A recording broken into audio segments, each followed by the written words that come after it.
Hello everyone, welcome to bright I classes think before you learn. आज के session में हम पढ़ने जा रहे हैं टेंस। तो शुरू करते हैं अपना आज का सेशन। कंटेंट में हम देखेंगे इंट्रोडक्शन, फिर हम टेंस का क्लासिफिकेशन करेंगे based on time frame and aspect. Then फिर बनाएंगे दोनों से कॉम्बिनेशन करके एक ब्लॉक डायग्राम, फिर list of rules, present tense, past tense, future tense and then lots of example. तो शुरुआत करते हैं इंट्रोडक्शन से। इंट्रोडक्शन। टेंस जो वर्ड है वो लिया गया है एक लैटिन लैंग्वेज वर्ड टेम्पस से जिसका इंग्लिश में मीनिंग है टाइम। इंग्लिश में मीनिंग क्या है? टाइम। तो टेंस जो है हमें ऑल ओवर किसके बारे में बताता है? टाइम के बारे में। कैसे? हम तो अब इसका क्लासिफिकेशन करते हैं बेस्ड ऑन टाइम। टाइम के बेस पे जो टेंस है उसको 3 कैटेगरीज में डिवाइड किया जाता है: present tense, past tense and future tense. Present tense में हम ऐसे एक्शंस के बारे में स्टडी करते हैं जो कहाँ हो रहे हैं, जो प्रेजेंट टाइम में चल रहे हैं। पास्ट में हम ऐसे एक्शंस के बारे में स्टडी करते हैं जो कैसे हैं, फिनिश्ड हैं, जो खत्म हो चुके हैं। देन फ्यूचर में हम ऐसे एक्शंस के बारे में स्टडी करते हैं जिनके बारे में हमने लगाया है प्रेडिक्शन मतलब अनुमान, जिसके बारे में हमने अनुमान लगाया है कि वो कल ऐसा होगा, कल वो दिल्ली जाएगा, या कल वो ये कर रहा होगा, इस टाइम वो कर रहा होगा। प्रेजेंट टेंस ऐसे एक्शंस पढ़ते हैं इसमें प्रेजेंट टेंस में जो कैसे रिपीटेड एक्शन है, वाइड स्प्रेड ट्रूथ है। वाइड स्प्रेड ट्रूथ मतलब आपका यूनिवर्सल ट्रूथ। वाइड स्प्रेड का मतलब वो पूरे यूनिवर्स में या तो फिर पूरे वर्ल्ड में एक्सेप्टेड है। ऐसी चीजों को पढ़ते हैं प्रेजेंट टेंस में। पास्ट टेंस में क्या पढ़ते हैं? पास्ट टेंस में ऐसे एक्शंस की स्टडी की जाती है जो पास्ट में ही क्या हो चुके हैं, फिनिश्ड, पास्ट में ही शुरू हुए थे और पास्ट में ही क्या हो चुके हैं, फिनिश्ड हो चुके हैं। ऐसे एक्शंस को जब पढ़ते हैं पास्ट टेंस में। फ्यूचर टेंस में ऐसे एक्शंस जिनके बारे में हमने किया है, प्रेडिक्शन किया है। Based on aspect. एस्पेक्ट क्या होता है? एस्पेक्ट होता है नेचर ऑफ वर्क, कि आपका जो एक्शन है वो कैसा है। कैसा मतलब वो फिनिश्ड है, वो कंटिन्यू फॉर्म में चल रहा है, या फिर वो क्या है, कैसा है, अनफिनिश्ड है। ऐसे करके अपन इसको 4 कैटेगरीज में डिवाइड करते हैं। वर्क टेंस में also be categorise according to the aspect. Aspect मतलब क्या हुआ आपका? Nature of work. Refer to the nature of action, ठीक है। Describe the verb. There are 4 types, है ना। 4 कौन से टाइप हैं? सबसे पहला indefinite, second one is progressive मतलब कंटिन्यूस, देन परफेक्ट, और last one is perfect continuous. Based on aspect हमारे पास जो सबसे पहला टेंस इंडेफिनिट। इसे इंडेफिनिट बोला क्यों जाता है? इसे इंडेफिनिट इसलिए बोला जाता है, इंडेफिनिट का मतलब होता है अनिश्चित। क्या होता है? अनिश्चित मतलब वी आर uncertain about the action whether it is complete और नॉट। मतलब हम एक्शन के बारे में श्योर नहीं होते क्या वो कंप्लीट हो चुका है या नहीं। It describes an action but do not state. ये एक्शन तो बताता है पर उसका स्टेट नहीं बताता कि वो कैसा है, वो कॉन्टिन्यूस है, वो या कंप्लीट है, या कैसा टेंस है, ये नहीं बताता। Ram goes to morning walk daily. Ram goes to morning walk daily मतलब राम हर रोज जाता है, मतलब उसका जो एक्शन है वो कंप्लीट हो चुका है या वो कंटिन्यूस फॉर्म में है, ऐसा वो कुछ नहीं बताता। बस वो एक्शन के बारे में बताता है कि ऐसा एक्शन होता है, वो उसका स्टेट के बारे में नहीं बताता। Second one is continuous. Continuous का मतलब होता है ऑन प्रोग्रेस मतलब ऐसे एक्शन जो कैसे हो, ऑन प्रोग्रेस हो। ऑन प्रोग्रेस का मतलब जो काम ऑन प्रोग्रेस होंगे वो कैसे होंगे, अनफिनिश्ड होंगे। कैसे होंगे? अनफिनिश्ड होंगे। तो कंटिन्यूस में हम उन टेंसेस को पढ़ते हैं जो कैसे हैं, अनफिनिश्ड है, फिर ऑन प्रोग्रेस है। There are the 3 continuous phases, that is progressive tense describes an unfinished action. क्या बताते हैं? अनफिनिश्ड। जैसे Radha is writing a letter. Radha is writing a letter. Radha क्या कर रही है? लेटर राइट कर रही है। अब जो इसकी राइटिंग का काम है वो कैसा है? इनकम्प्लीट है। इज स्टिल, जो इसका राइटिंग का काम है वो कैसा है? इनकम्प्लीट है। स्टिल शी इज राइटिंग, वो अभी भी क्या कर रही है? अभी भी लिख रही है, तो उसका एक्शन कैसा है? इनकम्प्लीट है। नेक्स्ट जो टेंस है वो है हमारा परफेक्ट। परफेक्ट का मतलब क्या होता है? कंप्लीट। क्या होता है? कंप्लीट मतलब जो एक्शन है वो कैसा होगा, इसमें कंप्लीट होगा। हम सारे कंप्लीट एक्शन, ऐसे एक्शंस जो अपने आप में कंप्लीट का सेंस देते हैं, उनको कहाँ स्टडी करेंगे, परफेक्ट में, है ना। ये किसी भी एक्शन के कंप्लीट होने का सेंस देता है। जैसे कि Ram has finished his home work. Home work, जो राम है वो अपना काम क्या कर चुका है, फिनिश, कंप्लीट, अपना होमवर्क उसने क्या कर दिया है, कंप्लीट। यहाँ पे सेंस कैसा आ रहा है कि जो एक्शन है वो कंप्लीट हो चुका है। जितने भी ऐसे टेंसेस जो फिनिश्ड एक्शन या कंप्लीट का सेंस देते हैं, उन्हीं को किस में पढ़ते हैं, परफेक्ट टेंस में। Next one is perfect continuous. Perfect का मतलब क्या हुआ, परफेक्ट का मतलब हुआ कंप्लीट, कंटिन्यूस का मतलब क्या हुआ, ऑन प्रोग्रेस। ऑन प्रोग्रेस हमारा जो अगला टेंस है, ये कॉम्बिनेशन है दो टेंसेस का। कौन से, एक तो कंटिन्यूअस और एक परफेक्ट। मतलब ऐसे एक्शन होंगे जो कुछ हद तक क्या हो चुके हैं, कंप्लीट हो चुके हैं, बाकी का उनका जो पोर्शन है वो कैसा है, ऑन प्रोग्रेस है। जो रेस्ट ऑफ द पोर्शन है वो कैसा है, उनका ऑन प्रोग्रेस है। जैसे कि एग्जाम्पल देखते हैं अपन, Ram has been washing his car since morning। जो राम है वो अपनी कार सुबह से धो रहा है। देखो सुबह से अगर धो रहा है तो कुछ काम क्या कर चुका होगा, कुछ पोर्शन तो धो ही चुका होगा, बाकी का कैसा होगा, ऑन प्रोग्रेस रहा होगा। ऐसे एक्शंस जिनका कुछ पोर्शन कंप्लीट है और the condition is the rest of the portion should be on progress, जो बाकी का आपका पोर्शन है वो कैसा होना चाहिए, ऑन प्रोग्रेस होना चाहिए। तो इनको किस में स्टडी करते हैं, कौन से टेंस के अंडर आते हैं, ये आते हैं परफेक्ट कंटिन्यूअस के। तो आगे देखिए, ये पार्ट ऑफ टेंस मतलब ये क्या है, एक block diagram. Block diagram is composition of two categories, जो हमने किस किस बेसिस पे की थी, पहली टाइम के बेसिस पे, दूसरी एस्पेक्ट के बेसिस पे। टाइम के बेसिस पे क्या क्या था, present tense, past tense and future tense. Aspect के बेसिस पे क्या क्या था, चार कैटेगरीज में डिवाइड किया था, जो कि हमारी क्या थी, indefinite, continuous, perfect and perfect continuous. तो एक एक करके स्टडी करते हैं। ये देखिए, present indefinite, present continuous, present perfect and continuous. Present indefinite ऐसे एक्शंस को बताता है, ऐसे एक्शंस को बताते हैं जो रिपीटेड हैं, जिनका नेचर कैसा है, रिपीटेड है। अब ये रिपीटेड एक्शन क्या क्या हो सकते हैं, रिपीटेड एक्शन ये किसी की हैबिट भी हो सकते हैं, ये टाइम शेड्यूल भी हो सकता है, टाइम का शेड्यूल हो सकता है, ये यूनिवर्सल ट्रूथ भी हो सकता है, ये जनरल फैक्ट भी हो सकता है, ये हमारा साइंटिफिक ट्रूथ भी हो सकता है, present indefinite is used to describe an action which is repeated. Action में कैसे हैं, रिपीटेड हैं, उनको किसने पढ़ते हैं अपन, प्रेजेंट इंडेफिनिट में। इसका सेंटेंस फॉर्मेशन देखते हैं। सब्जेक्ट वर्ब की फर्स्ट फॉर्म एस या फिर ईएस और object. Sentence formation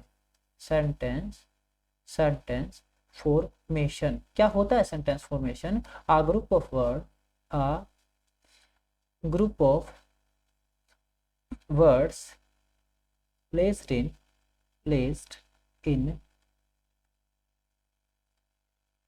meaningful manner। A group of word, एक वर्ड का जो ग्रुप है उसको जब मीनिंगफुल मैनर में अपन प्लेस कर देते हैं और वो क्या देता है, एक अच्छा मीनिंग देता है, उसी को क्या बोलते हैं अपन, सेंटेंस फॉर्मेशन। ठीक है, फॉर एग्जांपल अगर मेरे पास कुछ वर्ड्स हैं, राम स्कूल गोज डेली, है ना, ये कुछ वर्ड्स हैं, इनको मीनिंगफुल मैनर में प्लेस करना। राम पहले सब्जेक्ट है ना, फिर गोज, फिर आ गया वर्ब, फिर आ गया to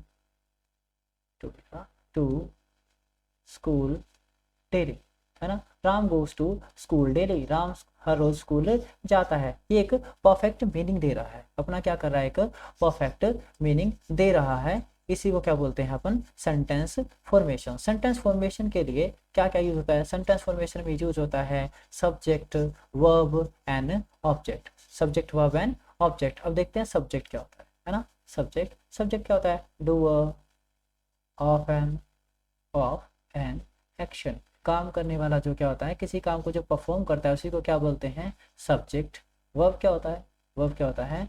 the action which is perform, क्या? ऐसा एक्शन जो परफॉर्म किया जा रहा है उसी को क्या बोलते हैं अपन? वर्ब। जैसे ये देखो, आई, सेंटेंस फॉर्मेशन के according, I play, I play cricket, I play cricket everyday, मैं हर रोज क्या करता हूँ? क्रिकेट खेलता हूँ। तो एक होता है हमारा ऑब्जेक्ट, यहाँ पे क्या है? आई, कौन खेल रहा है? मैं खेल रहा हूँ। तो ये क्या हो गया हमारा? ये हो गया हमारा सब्जेक्ट। क्या काम हो रहा है? खेलने का काम हो रहा है। तो ये हो गया हमारी वर्ब। और किस चीज पे काम किया जा रहा है? क्रिकेट पे। क्या खेला जा रहा है? क्रिकेट। तो ये हमारा क्या हो जाएगा? क्रिकेट हमारा क्या हो जाएगा यहाँ पे? ऑब्जेक्ट हो जाएगा। ठीक है। अब इसकी सेंटेंस फॉर्मेशन होती है सब्जेक्ट, वर्ब की फर्स्ट फॉर्म एस या एस और ऑब्जेक्ट। ये इसका है सेंटेंस फॉर्मेशन। अब ये कभी तो एस लेता है, कभी एस लेता है, और कभी कभी वर्ब के साथ कुछ भी नहीं लेता। वो सारी चीजें किस पे डिपेंड करेंगी? आपकी सब्जेक्ट पे। सब्जेक्ट पे चीजें सारी की सारी डिपेंड करती हैं। अब सब्जेक्ट क्या होता है? सब्जेक्ट, ठीक है, सब्जेक्ट क्या हो सकता है? एक तो हो सकता है आई, यू, दे एंड वी। ठीक है। अगर आपके सब्जेक्ट ये दिए हो, या फिर आपके सब्जेक्ट क्या है? He, she, it and singular, singular noun. अगर आपके सब्जेक्ट ये दिए हैं तो आपके पास केस हो सकते हैं। पहला केस क्या?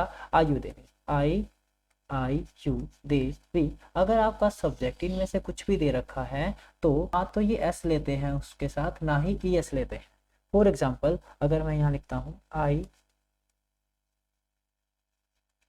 प्ले क्रिकेट एवरी डे, मैं हर रोज क्या करता हूँ? क्रिकेट खेलता हूँ। ठीक है। अगर आपका सब्जेक्ट आयु देवी में से कुछ भी है तो आपको जो वर्ब दिया है वो एज इट इज आएगा, वो एज इट इज यूज होगा। ना तो अपने साथ एस लेगा, ना ही वो अपने साथ ई एस लेगा। ठीक है ना। एक और एग्जांपल देखते हैं। They go for picnic every Sunday, वो हर संडे क्या करते हैं? पिकनिक के लिए जाते हैं। देखिए सब्जेक्ट क्या है? आयुधि में से कुछ है, तो जो आपका वर्ब दिया है वो क्या होगा? आपका एज इट इज यूज किया जाएगा। ठीक है। अब क्या है? अब अगर आपका सब्जेक्ट बदलता है, अगर आपका सब्जेक्ट बदलता है और आपका सब्जेक्ट दे दिया जाए ही, शी, इट, या फिर सिंगुलर नाउन में से कुछ भी दे दिया जाए, he play, he play cricket every every Sunday, he play cricket every Sunday. यहाँ पे आपने देखा आयु देवी में से कुछ भी नहीं है, तो इसका मतलब या तो ये एस लेगा या फिर ये ई एस लेगा। तो इसका क्या बन जाएगा? यहाँ पे प्लेस बन जाएगा। क्या बन जाएगा? प्लेस। अब इसमें भी दो ऑप्शन है, कब वो क्या लेगा? एस लेगा, और कब वो क्या लेगा? ई एस लेगा। अगर आपका जो वर्ब है, अगर आपका जो वर्ब है वो एंड हो रहा है इनमें से किसी भी अल्फाबेट, जो कि C H, S S, S H, Z, X, O, अगर इनमें से किसी के साथ एंड हो रहा है तो अपने साथ हमेशा क्या लेगा? यस लेगा। जैसे कि देखिए यहाँ पे प्ले था, प्ले किस में सिंपली चेंज हुआ है? प्लेस में चेंज हुआ है। किस में चेंज हुआ है? प्लेस में। इसने सिंपली अपने साथ क्या लिया है? एस लिया है। क्यों? क्योंकि ये जो वर्ड है एंड हो रहा है वाई के साथ, है ना। किसके साथ हो रहा है? वाई के साथ, जो कि इनमें से कुछ भी नहीं है। अगर जो हमारा वर्ड है वो होता है इनमें से किसी के साथ एंड, तो अपने साथ फिर क्या लेगा? वो इनमें से क्या लेगा? फिर ई एस लेगा। For example, he go to morning walk daily, he go to morning walk daily, वो हमेशा कहाँ जाता है? मॉर्निंग वॉक के लिए जाता है। सब्जेक्ट देखिए ही, शी, इट या सिंगुलर नाउन, इसका मतलब या तो वो एस लेगा या तो फिर क्या लेगा? यस लेगा। अब हम जाते हैं वर्ब की तरफ। वर्ब देखेंगे किससे एंड हो रहा है? ओ से एंड हो रहा है। अरे ये तो इनमें से एक है, तो ये अपने साथ क्या ले लेगा? ये अपने साथ क्या ले लेगा? यस। गो किस में बदल जाएगा? आपका गोस में चेंज हो जाएगा। अब मैंने ऊपर आपको तीन चीजें बताई थी, उनके बारे में डिस्कस करते हैं। एक तो होता है यूनिवर्सल यूनिवर्सल ट्रुथ, है ना। यूनिवर्सल ट्रुथ, यूनिवर्सल ट्रुथ क्या होता है? ऐसे ट्रुथ जो यूनिवर्सली यूनिवर्सली एक्सेप्टेड है। क्या है? यूनिवर्सली एक्सेप्टेड है, जो हर किसी को एक्सेप्ट है। For example, the sun rises in the east, जो सन है वो कहाँ से निकलता है, ईस्ट से निकलता है। कहाँ से निकलता है, ईस्ट से निकलता है। ये हमारा क्या है, यूनिवर्सल ट्रूथ है ना। Second one scientific truth.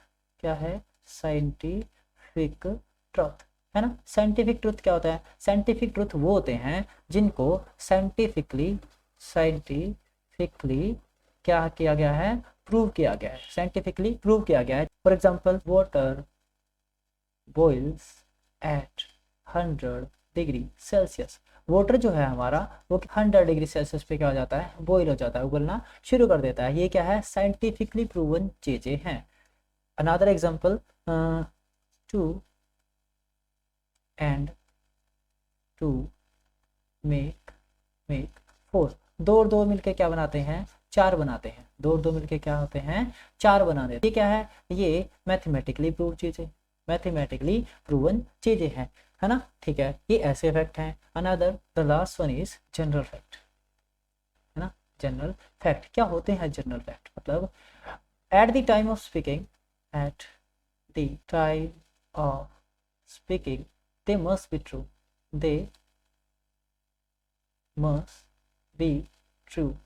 जब आप उनके बारे में बात कर रहे हो तब वो क्या होने चाहिए, तब वो सच होने चाहिए। For example sugar cost ₹38 a kilo.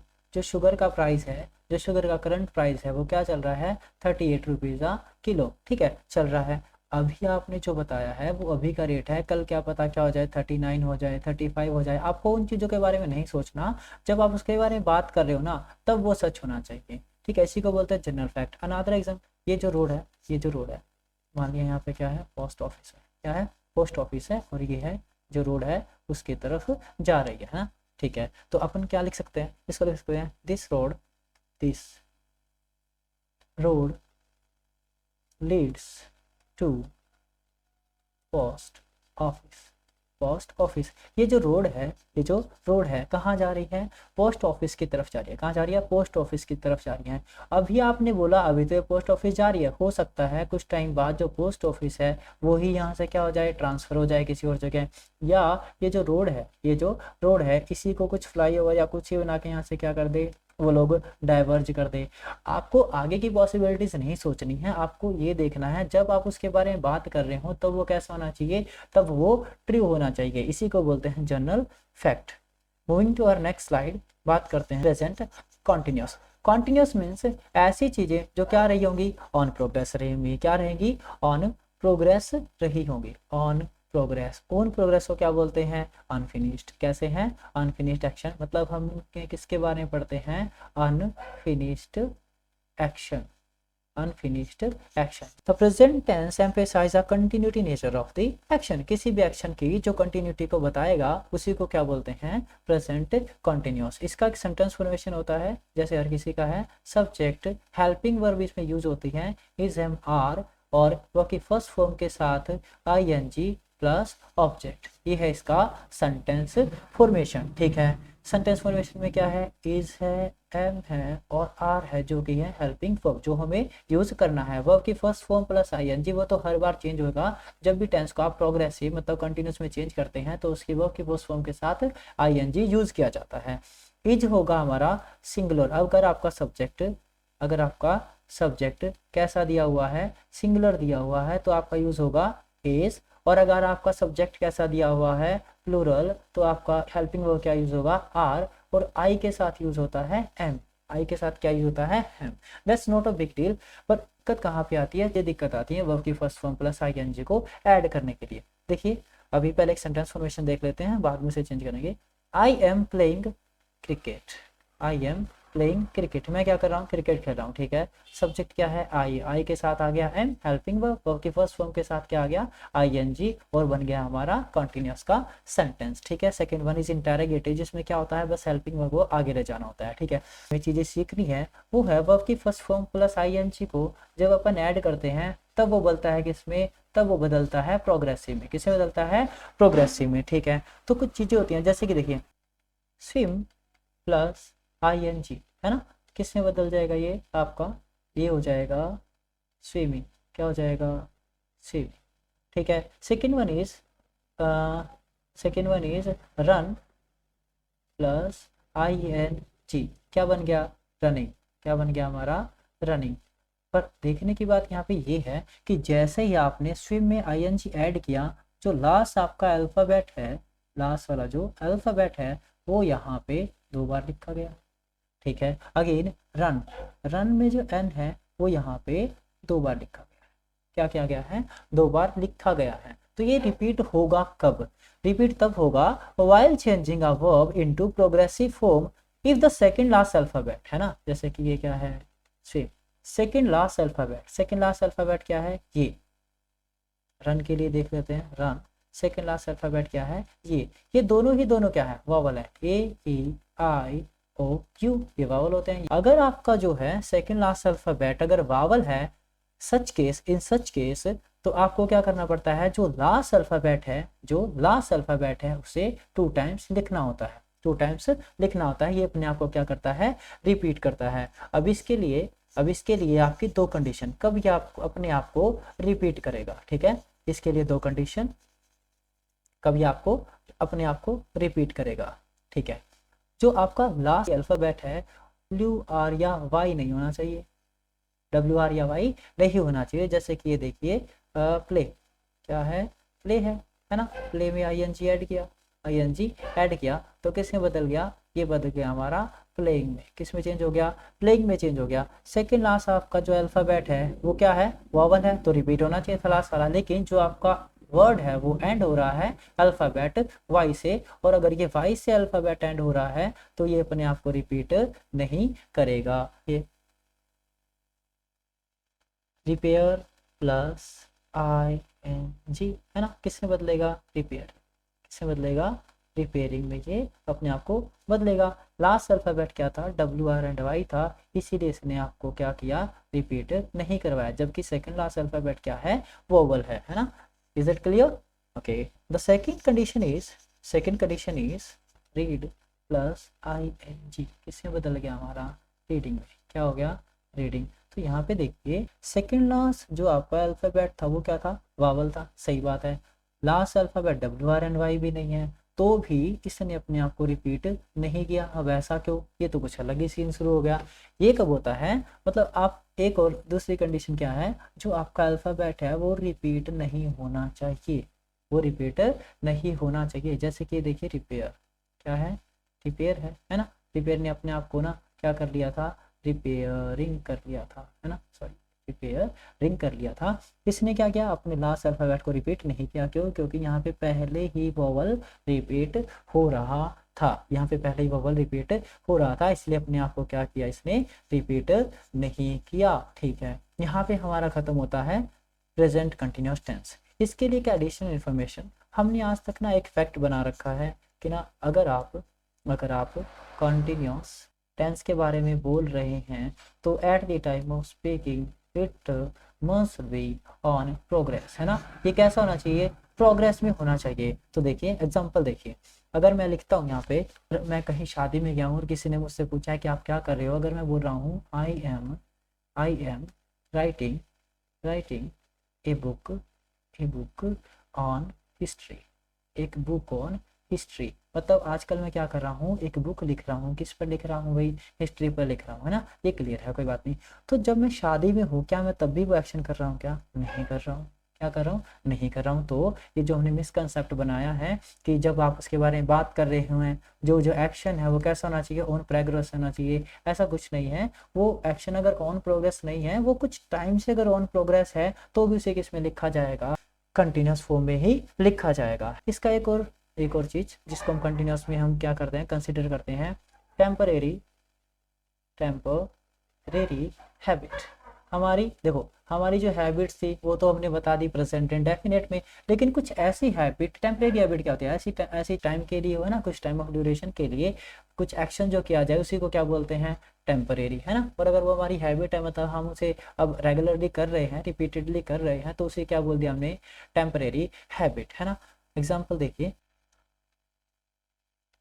generally my father go to office 5 days in a week, but due to corona he go only twice a week, है ना। देखो जनरली यूजुअली ये क्या बताता है, हैबिट बताता है, सही है, हैबिट है ना। हैबिट है तो क्या करो, पहले सब्जेक्ट देखो क्या है हमारा सब्जेक्ट, है ना, थर्ड पर्सन सिंगुलर है तो क्या करेंगे, इसके साथ लगा देंगे ES, क्योंकि हमारा गो है वो एंड हो रहा है किसके साथ, ओ के साथ एंड हो रहा है, सही है। आगे चलो, गोज टू ऑफिस 5 days ना, एक सीधी सी बात है, मेरे जो पिताजी हैं वो हफ्ते में 5 दिन ऑफिस जाते हैं, बट ड्यू टू कोरोना की वजह से he go only twice a week, वो अब हफ्ते में 2 ही बार जा रहे हैं, है ना, हफ्ते में 2 ही बार जा रहे हैं। तो ये क्या है, ये इनकी टेम्परेरी एक्शन है, ये कुछ टाइम के लिए, क्योंकि जो जैसे ही कोरोना जाएगा उनका जो एक्शन है वो दोबारा से शुरू हो जाएगा, 5 days इन अ वीक। तो ऐसी चीज़ों को भी किस में लिखते हैं, कॉन्टिन्यूस में। जैसे क्या आ जाएगा यहाँ पे, he is going twice, only twice. अब वो कितनी बार जा रहे हैं, बस हफ्ते में 2 बार ही जा रहे हैं। ये क्या है, इनका टेम्परेरी एक्शन है जो कुछ टाइम के लिए है। तो टेम्परेरी एक्शंस को भी किस में लिखते हैं हम, कॉन्टिन्यूस में। Another example, I am eating too much now days, मतलब आजकल मैं क्या कर रहा हूँ, आजकल मैं बहुत ज़्यादा खाना खा रहा हूँ। ये मेरा एक्शन कैसा है, टेम्परेरी है। कैसा एक्शन है, टेम्परेरी एक्शन है ना, जो कुछ टाइम के लिए ही परफॉर्म किया जा रहा है। या तो फिर Rahul is sleeping too much nowadays, क्या है, नाउडेज, मतलब आजकल जो है राहुल बहुत ज़्यादा सो रहा है। हो सकता है इसके एग्जाम आ गए हो, जैसे हमारे एग्जाम्स आते हैं हमें नींद बहुत ज़्यादा आती है, तो ये क्या है, एक टेम्परेरी एक्शन है ना। ऐसे एक्शन जो टेम्परेरीली कुछ ही टाइम के लिए परफॉर्म किए जाते हैं उनको क्या बोलते हैं, टेम्परेरी एक्शन, और उनको किस में कंसिडर किया जाता है, हमारा प्रेजेंट कंटिन्यूस में। अब हमने ये तो देख लिया कि कैसे कैसे यूज़ होगा, कैसे में इसका चेंज करना है। अब हमें ये भी तो पता होना चाहिए कि टेंस जो है प्रेजेंट कंटिन्यूस यूज होगा। तो ये रहे इसके कुछ कीवर्ड्स, है ना, इंपॉर्टेंट कीवर्ड्स जो आपका क्या बताते हैं, जो एक्शन है, जो टाइम है, एक्चुअली जो टाइम है वो अभी का टाइम है, और अब टाइम कैसा है, अभी का है, टाइम कैसा है, अभी का है, प्रेजेंट है। तो जो आपका एक्शन होगा वो भी कैसा होगा, ऑनगोइंग होगा। कैसा होगा, ऑनगोइंग होगा। ये देखिए, Radha dash write a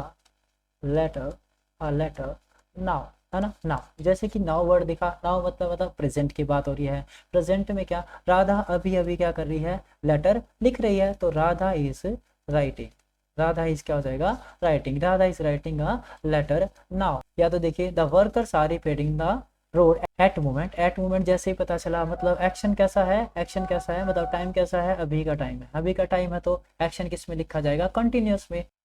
okay, Rahul is writing a book on history this days, जैसे ही हमें दिखा क्या, दिस डेज, तो ऐसा एक हमारा कीवर्ड है जो हमें क्या बताता है, टेंस जो है हमारा कंटिन्यू फॉर्म में लिखा जाएगा। तो हमने उसे किस में लिख दिया, कंटिन्यू फॉर्म में। Radha is writing a letter now, Radha क्या कर रही है, लेटर लिख रही है। अगर हम राहुल वाला केस देखें तो जब आप उसके बारे में बात कर रहे हैं, जब उसके बारे में बता रहे हैं, तब वो नहीं लिख रहा है, लेकिन है तो ऑल ओवर कैसा, ऑन प्रोग्रेस ही। ओके देयर, यहाँ तक हमने अपना जो टेंस है वो प्रेजेंट कंटिन्यूस तक हमने कंप्लीट कर लिया है। मैंने ट्राई किया है गाइस, जितने भी पॉसिबल टेंस, पॉसिबल एक्शंस जो हो सकते हैं, या पॉसिबल रूल्स जिन पे जो क्वेश्चन बन सकता है, कॉम्पिटिटिव में लगाएं, 10th 12th किसी भी बोर्ड एग्जाम में लगाएं, सारे के सारे मैंने यहाँ पे पॉसिबल चीज़ों को यहाँ पे आपको एक्सप्लेन करने की कोशिश की है। अगर आपको वीडियो अच्छा लगा है तो लाइक करें, सब्सक्राइब करें।